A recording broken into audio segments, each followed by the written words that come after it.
Et comme chaque dimanche, place au grand sport avec Johnny Lirivain qui nous a rejoint en plateau. Bonsoir Johnny. Bonsoir à tous.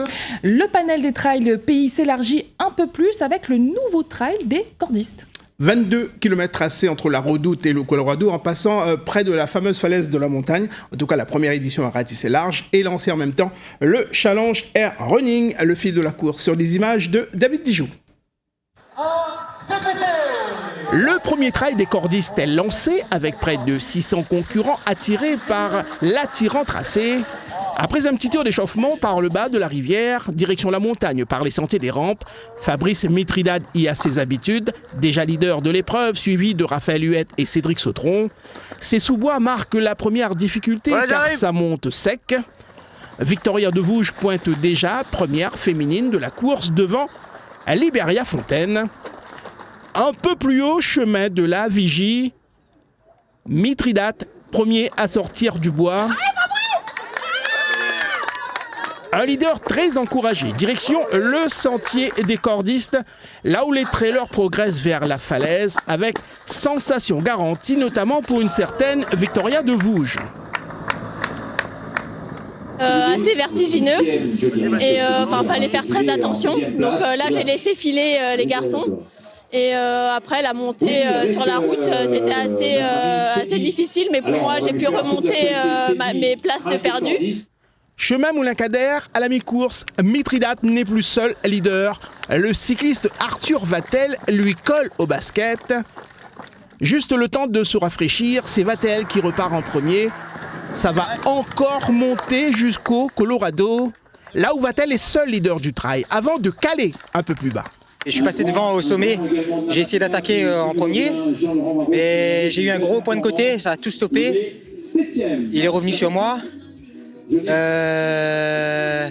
ensuite, après, il m'a largué progressivement dans la descente comme ça, quoi. Dans la descente vers la Redoute, là où Fabrice Mitridad va construire sa victoire. Nous l'a roulé en descente et après, à la fin de la descente, il a mis un bon coup d'accélérateur. Mais on a réussi de maintenir, mais était bien en fait. Après sur la fin, la passe devant m'a fait la différence. Mitridad vainqueur devant Vatel et Rima. Comme attendu, Victoria de Vouge s'impose chez les femmes, 21e au scratch en 2h13.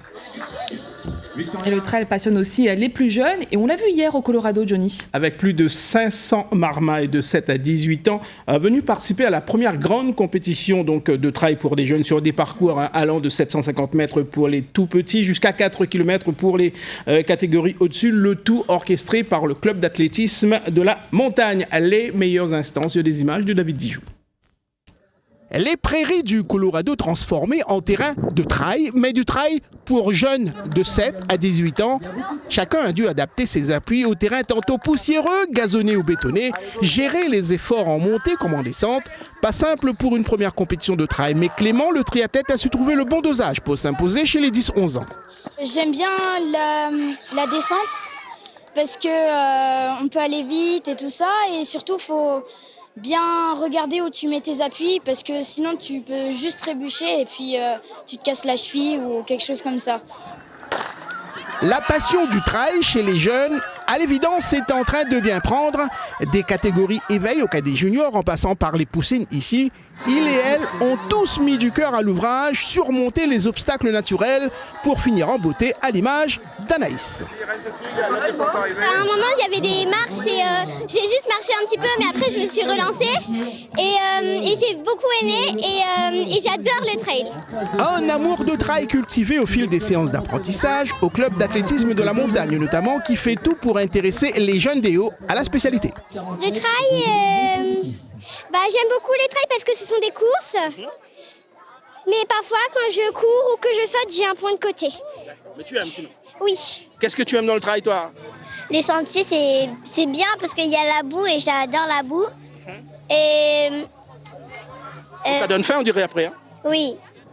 En tout cas, sur les terrains glissants du Colorado, beaucoup ont trouvé matière à bien négocier leur premier trail. Certains, comme Tom, ont fait course presque parfaite pour gagner. C'était super bien et il y avait beaucoup de montées et j'adore la montée, du coup c'était super. Et la descente, ça ressemblait vraiment à un trail, c'était pas un cross, c'était super bien.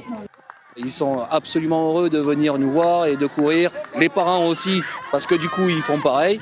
Donc franchement, pour nous, c'est une réussite, avec une super organisation, des bénévoles au top, les parents qui soutiennent. Si on y ajoute le soleil, on a vu au Colorado tous les ingrédients d'une première belle fête de trail jeune réussie.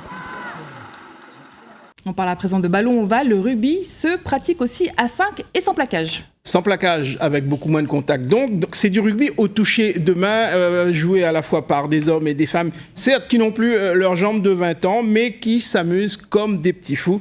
Eh bien, on était au stade de Saint-Bernard avec David Dijoux, regardez. À 5 contre 5, surtout ne pas se faire toucher.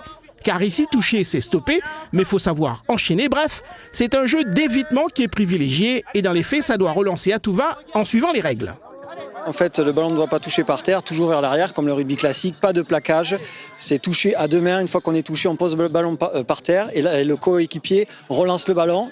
Relancer si possible en évitant de se prendre les pieds dans le gazon et offrir le ballon sur un plateau à l'adversaire. C'est rigolo, ça se chambre gentiment et pour ça, pas besoin de plaquer. Il arrive à un âge où on ne peut plus trop jouer au plaquage là. Du coup, heureusement qu'on a le toucher en fait pour permettre de pouvoir continuer la pratique. Voilà. Mais du coup, c'est bien cardio et faut rien lâcher. Car même si moins exigeant que le 15, le rugby à 5 fait un peu monter la tension. C'est un peu similaire à la boxe. Il n'y a pas de moment où on peut se reposer, pas de répit, tout le temps dans le remplacement et dans l'attaque. Donc le cœur, il monte. Pas tout jeune, mais encore gaillard et joueur, alors ne leur parlez surtout pas de rugby pour vieux. Au niveau des jambes, on n'est peut-être pas vraiment très jeunes, mais dans la tête, on est des gamins. On est des gamins tous là, tous ces vieux moons que vous voyez là, les grands moons que vous voyez là, c'est tous des enfants qui s'éclatent. C'est le partage et puis on intègre tout le monde, que ce soit des hommes, des femmes, de tout âge et le plaisir de jouer, le plaisir de se retrouver parce qu'on se retrouve à chaque fois, c'est les mêmes équipes. On a lancé une dynamique, il y a un tournoi par mois, donc c'est vraiment le plaisir de se retrouver puis on finit toujours par, comme les vieux Gaulois, un banquet, un buffet. Et à ce 3e tournoi de l'année, les fervents amateurs du touch rugby se sont encore amusés avec au bout le trophée des vainqueurs au Rugby Club de Saint-Bernard, resté maître à domicile.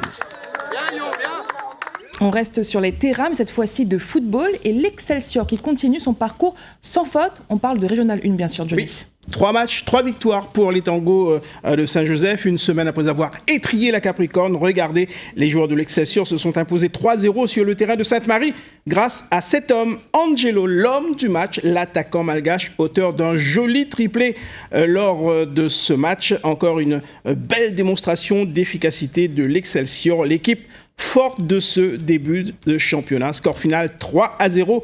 Je vous propose de découvrir tous les résultats de cette 3e journée pour voir que les champions du Saint-Denis FC s'imposent aussi à l'extérieur 2-1 contre la Capricorne. Sainte-Suzanne enchaîne un 2e succès d'affilée, 3-2 contre le Chaudron. Victoire de la Saint-Piroise, 2-0 contre l'Ève Saint-Louis. Match nul entre Trois-Bassins et les Léopards. Nul aussi entre Piton-Saint-Leu et la Jeanne d'Arc. Et puis, ça vient de se terminer. La Tamponnaise s'impose 3-0 sur le terrain de la Saint-Pauloise. Au classement, l'Excelsior consolide, ma chère Gaëlle, sa place de co-leader avec le Saint-Denis FC.